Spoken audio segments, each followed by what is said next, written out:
Hello, this is Dr. Laist, and today I'd like to talk about Kate Chopin's very short story, The Storm. Perhaps the first thing we notice just by looking at The Storm is that it is divided up into 5 very brief chapters, each set apart by its own Roman numeral. This structure gives the story a very unique sense of discontinuity, as if we were looking at the narrative the way Picasso looks at a guitar, from several different sides at once. The fracturing of the narrative into these 5 pieces can be considered an aspect of the story's plot, the way the story progresses from beginning to middle to end, and a plot-based analysis might begin by examining the overall effect created by this narrative structure. The first sentence of the story introduces the master metaphor that holds the story together, the coming and going of the storm. In the opening paragraph, the calm before the storm corresponds with the calm with which Bobino instructs Bibi in the science of storm prediction. Bobino called the child's attention to certain somber clouds that were rolling with sinister intention from the west, accompanied by a sullen, threatening roar. Through the eyes of Bobino and his son, we see the storm as an objective and predictable phenomenon that occurs out there in nature. Bobino and Bibi watched the storm from their seats inside the store as if they were watching the Weather Channel, observing the forces of nature in the style of clinical detachment that we associate with the empirical sciences. The rapport between Bobino and his son implies a ritual of male initiation. Bobino is teaching his son how to see like an adult male. The fact that this opening scene is set in a grocery store, see John Updike's A&P, associates this male society with the public space of economics and commercial activity. Even when the storm unleashes its violence, it shook the wooden store and seemed to be ripping great furrows in the distant field, Bobino and Bibi look on impassively.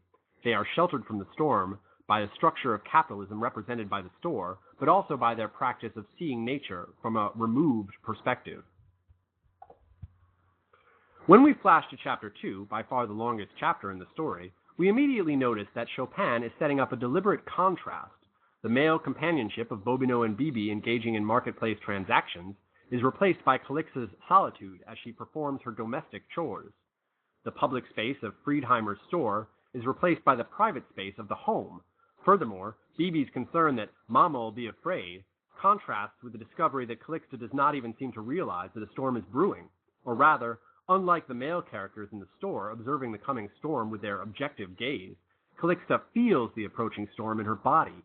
She intuits the storm in a manner which suggests that she is not sitting apart from the storm, but is participating in it.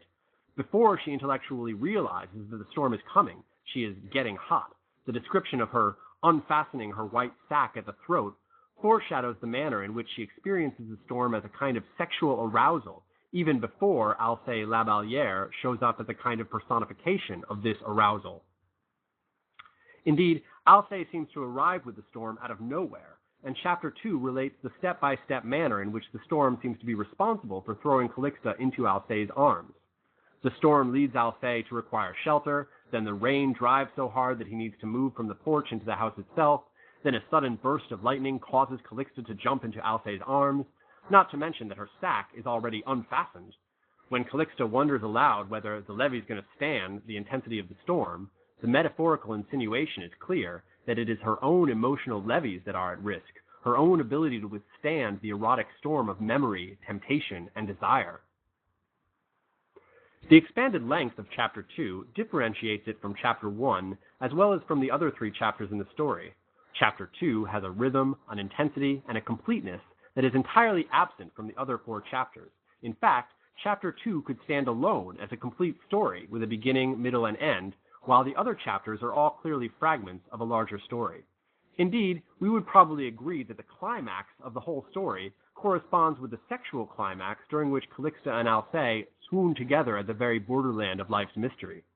The fact that Chapter 2 has this independent life and narrative energy that is missing from Chapter 1 suggests that Calixta's connectedness to nature, her ability to feel the power of nature in her blood rather than to observe it from Bobino's detached, masculine, capitalist perspective, opens up a possibility for change, dynamism, and depth that is absent from the rest of the story.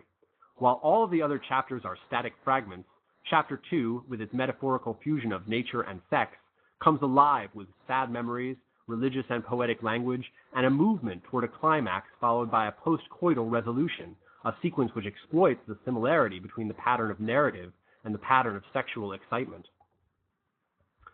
Although our moral sensibilities may be shocked at seeing Calixta commit adultery while her husband and son are out buying her shrimp, if we, like Calixta and like the narrator of the story, give ourselves over to the passionate language and the sexual energy of the scene, the quivering ecstasy of the lovers seems to defy time and space, to exist on a plane of bodily experience and natural urges that cuts it off from the social world of marital vows and social expectations.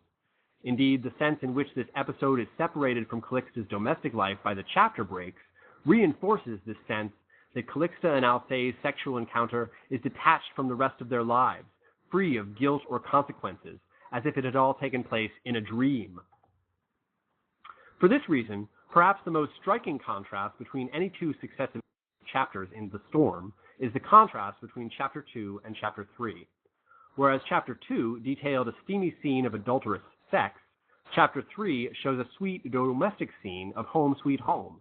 We are struck by the contrast between the strong, silent, well-spoken, and sexually magnetic lover Alcée and the comical, fussy, domestic, clownishly named husband Bobinot, but even more strikingly, the reader is called upon to resolve what may seem to be a contradiction between the bad wife Calixta appeared to be in Chapter 2 and the good wife she appears to be in Chapter 3.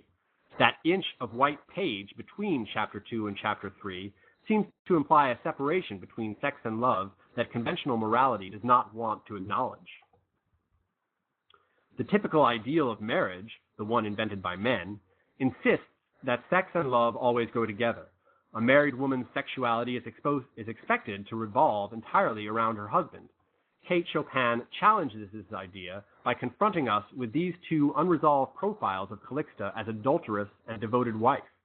The reader may fill in this gap with any number of strategies for resolving the contradiction, such as Calixta only appears to be a devoted wife, but in fact she is a fallen woman, extramarital sex is good for a marriage, or it is possible for a good woman to succumb to uncontrollable passion. But any strategy we arrive at will require us to examine our preconceptions about sex, marriage, gender, morality, trust, and family. The impressionistic manner in which Chopin presents her story draws the reader into these blank spaces between chapters. We are required to fill in the spaces out of our own emotional and intellectual attitudes. Chopin also makes excellent use of contrasting moods in the jump from Chapter 3 to Chapter 4. Although Calixta and Bobinot's echoing laughter creates a kind of spatial bridge between the last sentence of Chapter 3 and the first sentence of Chapter 4, this continuity only underscores a deeper discontinuity between the happy togetherness of Bobinot's family and the isolated loneliness of Alcée's marriage. In case we were wondering whether Calixta and Bobinot could really be said to have a good marriage even though she cheated on him, the portrait of Alcée and Clarisse's marriage conveys the distinct impression that a marriage with too much sex is better than a marriage in which there is no sex. Whereas Bobinot and Calixta share food and laughter together with their son, Alcée and Clarisse share nothing but words on a page. Their relationship is completely disembodied, completely intellectual. Alcée's letter and Clarisse's response are both characterized by a frosty indifference. Their kind words for one another are entirely perfunctory, lacking in sincerity or true affection. I miss you, they both imply, but not that much. The break between Chapter 4 and Chapter 5 is unique in the story because it does not employ the same pattern of contrast with the preceding chapter that we have seen in all of the other chapter breaks. Rather than a contrast between the scene in which Alcée writes his letter to his wife and the scene in which Clarisse receives it, there is a kind of flat similarity that makes the two chapters seem to mirror one another. The sense in which these two chapters reflect one another emphasizes the lack of dynamism in Alcée and Clarisse's marriage. Their marriage lacks the variety and passion of Calixta and Bobinot's marriage. Say what you will about Calixta, but her natural sexuality, her unsophisticated manner of speech, and her emotional openness clearly mark her as a more admirable character than Clarisse, whose faithfulness as a wife seems to be more the product of her asexual frigidity rather than of her devotion to her husband. The final sentence of the story, "So the storm passed and everyone was happy," is a kind of parody of the happily ever after ending found in fairy tale marriages. The first half of the sentence, "The storm passed," echoes the mood of discontinuity created by the story's brief chapters. The meteorological storm and the emotional storm both come and go without leaving any wreckage or devastation. Ordinarily, we tend to think of life as an accumulation of experiences, like a snowball that grows and changes shape as it rolls downhill. Every action has a reaction. Every sin is followed in a just world by a punishment. Live and learn. But this story brings us into a world where this perpetual cycle of cause and effect is interrupted by those blank spaces between each chapter.